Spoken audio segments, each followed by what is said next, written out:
વાહ, બહુ જ સરસ. સિંગદાણાનો મૈસૂબ છે. આવો મૈસૂબ ઘરે બનાવવો હોય તો મમ્મીઝ કિચન 493 નામની યુટ્યુબ ચેનલ છે. એમાં બહુ સરળ રીતે મૈસૂબ બનાવતા શીખવાડે છે.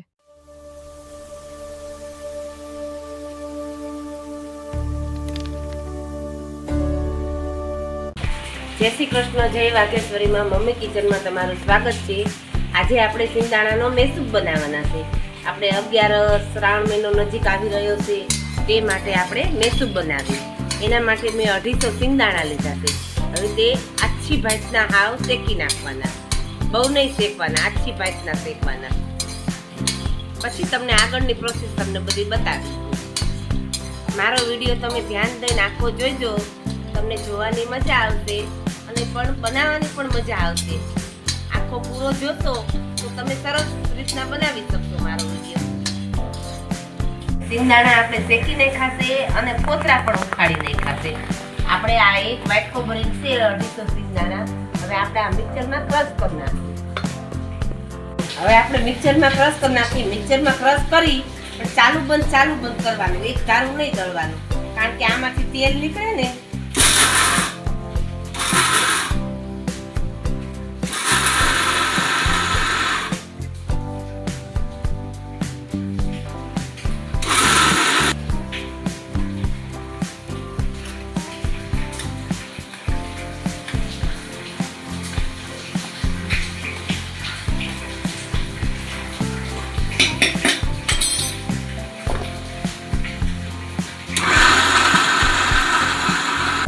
એ આપણે કાઢી નાખીએ.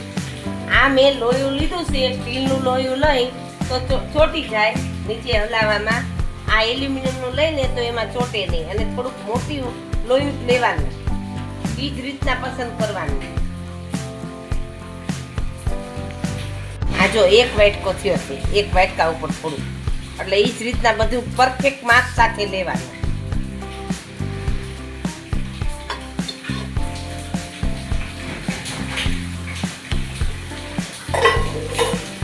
સૌ પ્રથમ આપણે મૈસૂબ બનાવ્યા પહેલા આપણે આગળની પ્રોસેસ કરી નાખી ચાલશે, કારણ કે આપણે છે આ ચોકીમાં ઢાળવો પડશે ને મૈસૂબ, એટલે આમાં આપણે ઘી ચોપડી નાખીએ.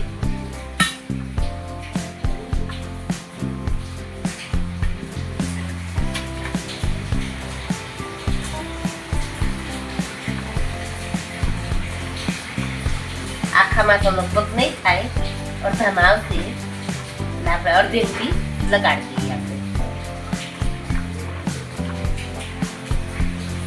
અને પછી આમાં આપણે વાટકો ભરીને, આપણે સિંગદાણા હતા એટલે વાટકો ભરીને ખાંડ એડ કરી દઈએ. અને આપણે એ જ વાટકેથી અડધો વાટકો પાણી એડ કરી દઈએ. પછી બીજી પ્રોસેસ આપણે પછી કરશું. હવે આમાં હલાઈ નાખવાનું.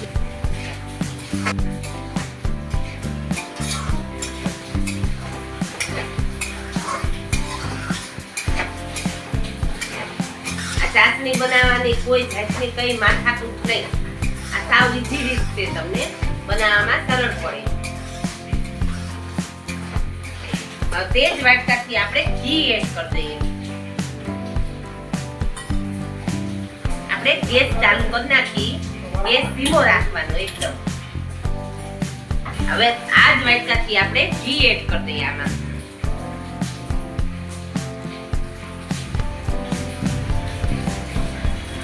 હવે આપણે બધું મિક્સ થઈ ગયું છે. હવે એક ધારો સતત હલાવ્યા જ કરવાનું.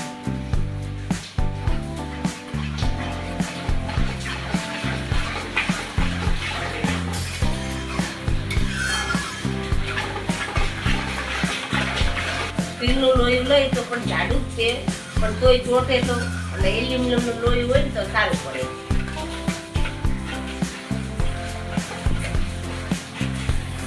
આપણે વાર તો ઘણી બધી છે, હજી એકદમ જાળી થશે, ફૂલાશે એકદમ.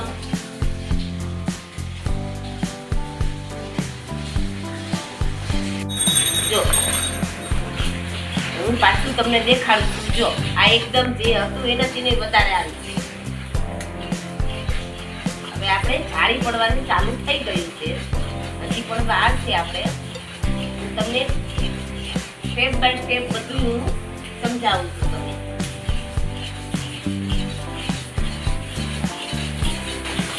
એકદમ બદામી કલર જેવું થઈ જવું જોઈએ. હજી આપણે એ પ્રોસેસ નથી થઈ આગળ. નમસ્કાર મિત્રો, મમ્મીઝ કિચનને લાઈક કરો, સબસ્ક્રાઇબ કરો અને મિત્રો સાથે શેર કરો. તમારા પ્રેમ માટે પ્રેરણા આપે છે. એકદમ હલાવ્યા જ રાખવાનું છે. તે જાડું નહીં પડવા દેવાનું. તારો તો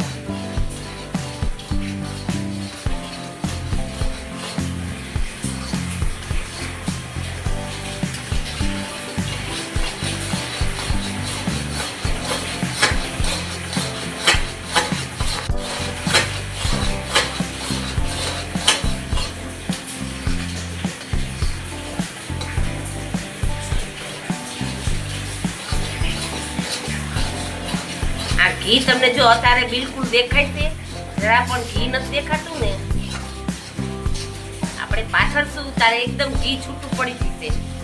અત્યારે તમે જોજો ઘી એકદમ છૂટું પડી જશે. હજી આપણું ઘી છૂટું પડ્યું નથી, એટલે હજી આપણે વાર છે.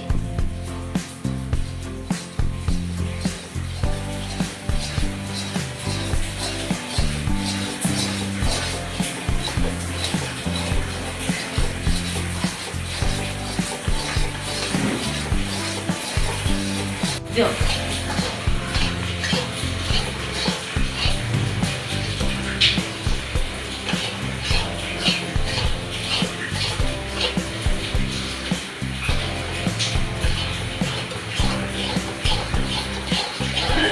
કલર ચેન્જ થવા માંડ્યો છે. હવે આપણે બહુ વાર નથી.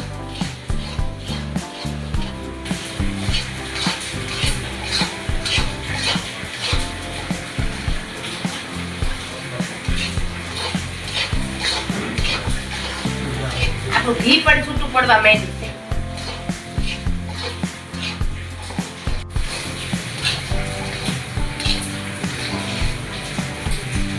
જો કલર ચેન્જ થઈ ગયો છે એકદમ.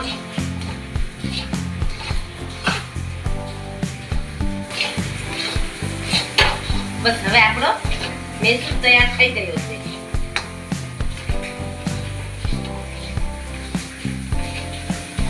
હવે આપણે આ જો ઘી એકદમ છૂટું પડી ગયું છે. હવે આપણે ઢાળી નાખીએ.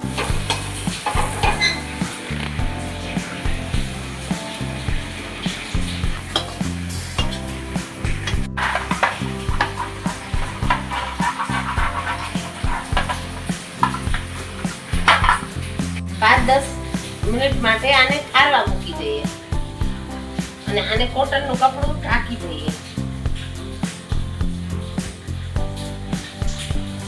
હવે આપણે મૈસૂર જોઈ ખરી. હા, સરસ થઈ ગયો છે. હવે આપણે આના પીસ કરી નાખીએ. સેજ નવ શેકો હોય ત્યારે જ પીસ કરવાના.